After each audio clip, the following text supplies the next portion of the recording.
Hello everyone, hello, I'm Joshua William Gelb and welcome to Theater in Quarantine.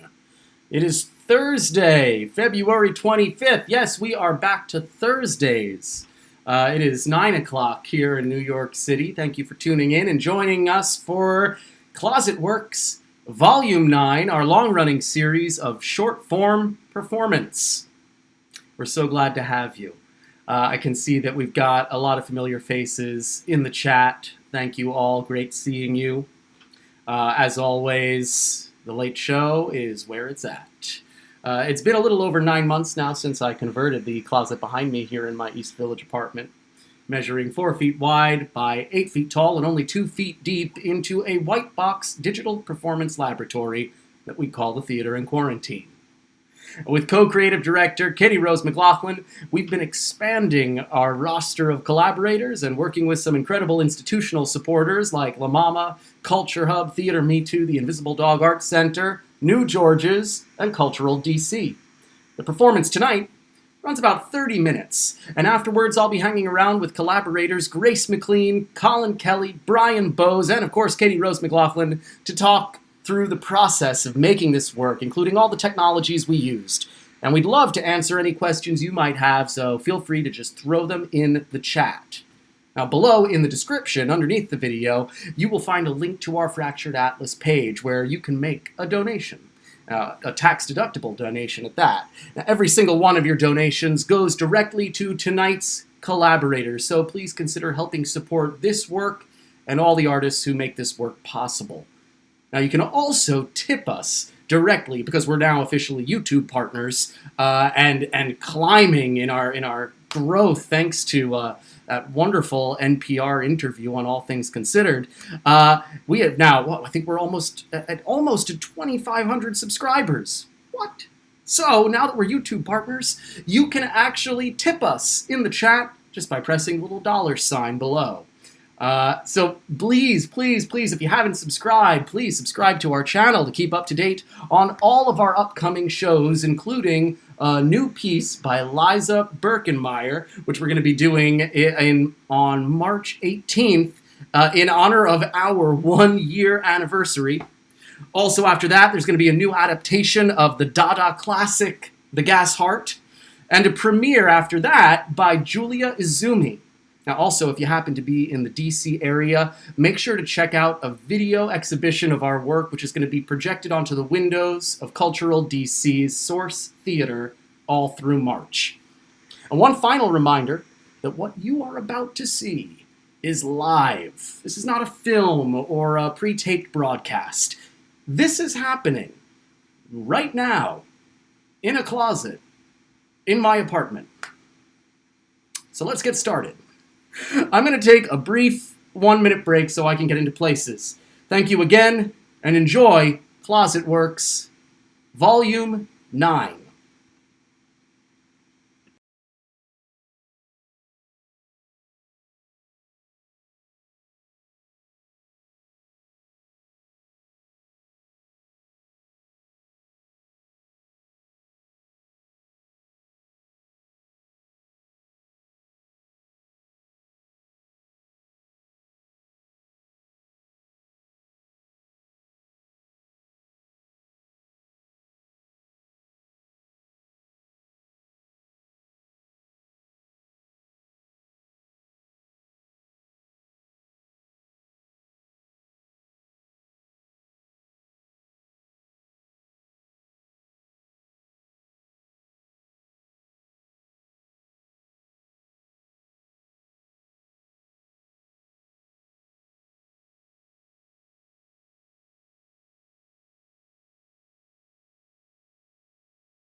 Welcome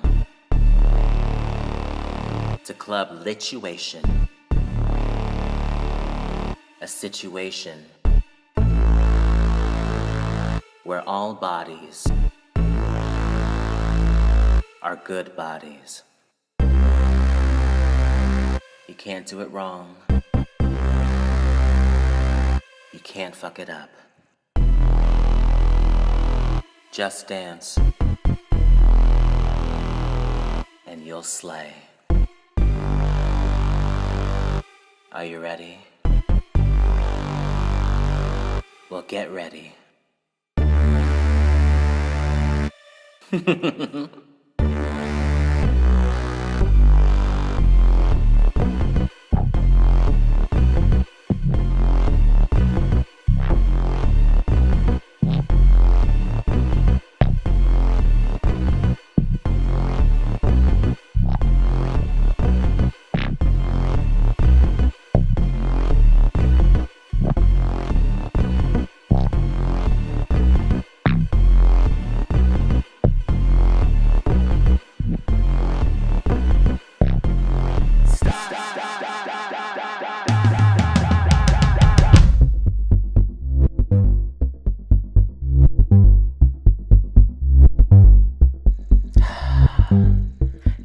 Witnessing the technology of blackness. Am I a thirst trap or trapped